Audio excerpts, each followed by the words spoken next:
All right, good morning, guys. This is RJ the Fed.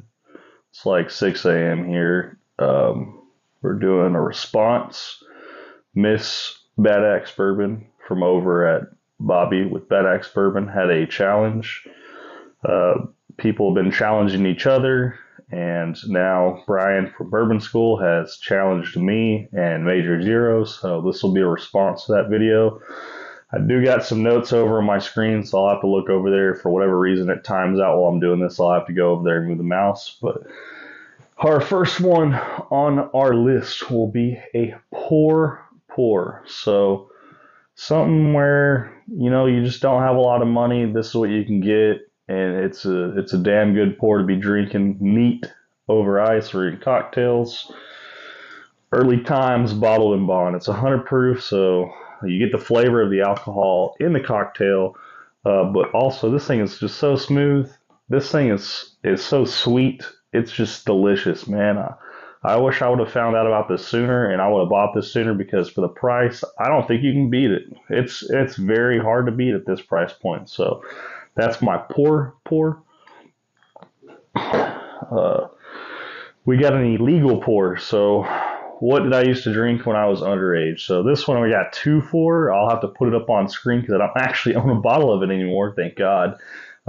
It was Gordon's London Dry Gin. I'll have it right here in my hand if I got room for it.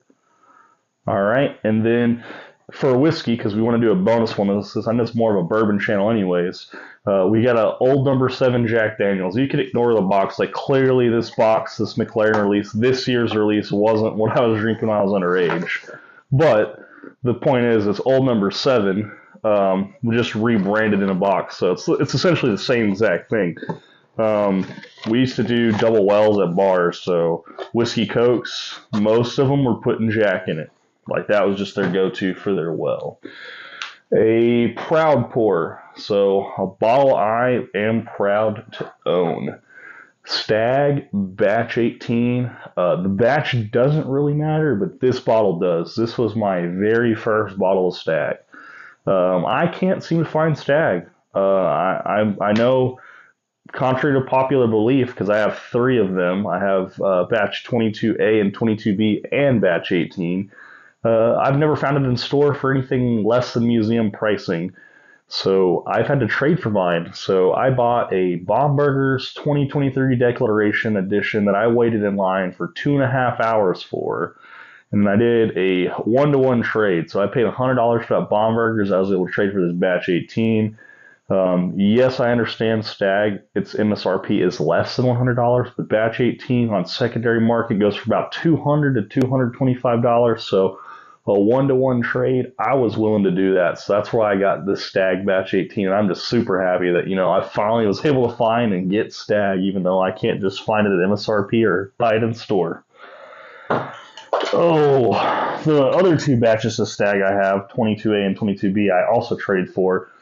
Jack Daniels twice barreled Heritage Rye. I traded a bottle for a Stag and a Smoke Wagon, and then the other one, it was just a 1-to-1 for a Stag. Next on our list will be a secret pour. So there's 2 interpretations on this one, so why not give you guys some bonus content and do both? So the first way it was interpreted, and I'm reading off the script, so sorry I had to look over here, but it's something that you're quiet about. You don't want people to know that you like it because it's kind of like not a popular belief. And for me, that's going to be Henry McKenna Bottled and Bond 10-year. We're getting kind of low on this one, so this will probably be a part of our bottle kill video. But no one's helped me drink this. I have drank all of this Henry McKenna, and I would say about this much of it I drank within the last week. So just kind of something funny on that aspect. And then the next one on our list is still continuing on that secret pour. The second interpretation is, what do you want to keep your secret because you just don't want to share the damn bottle? Well, we got Old Forester King Ranch. We don't mind sharing it with you guys, but sharing it with people who live in Texas, they can go buy their own. But we've almost finished this one off. We've sent out some samples, so we haven't drank that whole bottle already. But we liked it so much that we recommended it to other people if they wanted it, so we were going to send them samples or bottles.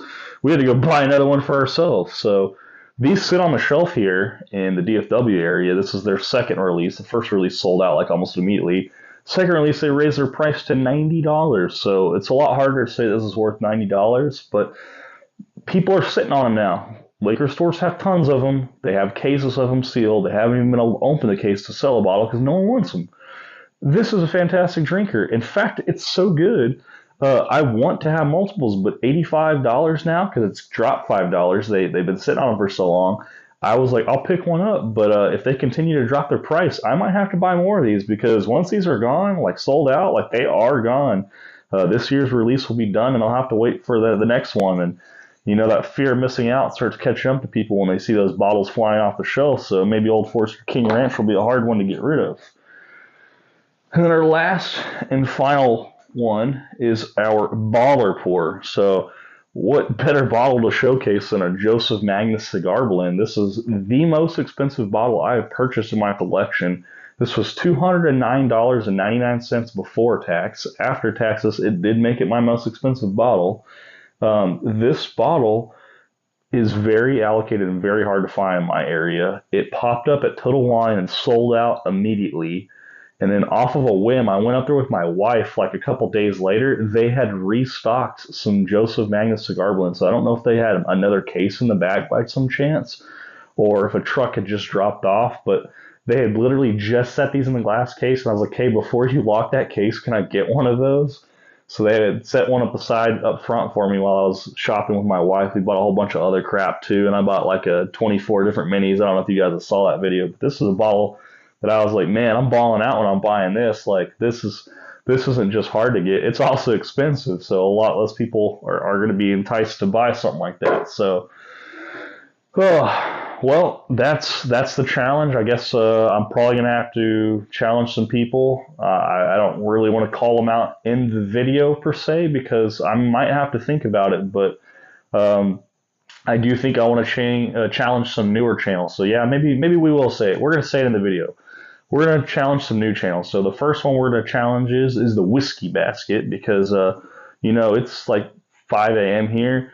I've got a bag sitting off camera that's got some disc in it. We're going to go play some disc golf. So his name came to mind when we were talking yesterday. So Whiskey Basket, you're going to be up for this Miss Bad Axe Bourbons challenge. And then I think another new channel that I want to challenge, and he might not have the bottles to show, but I'm sure he'll be able to put them on screen.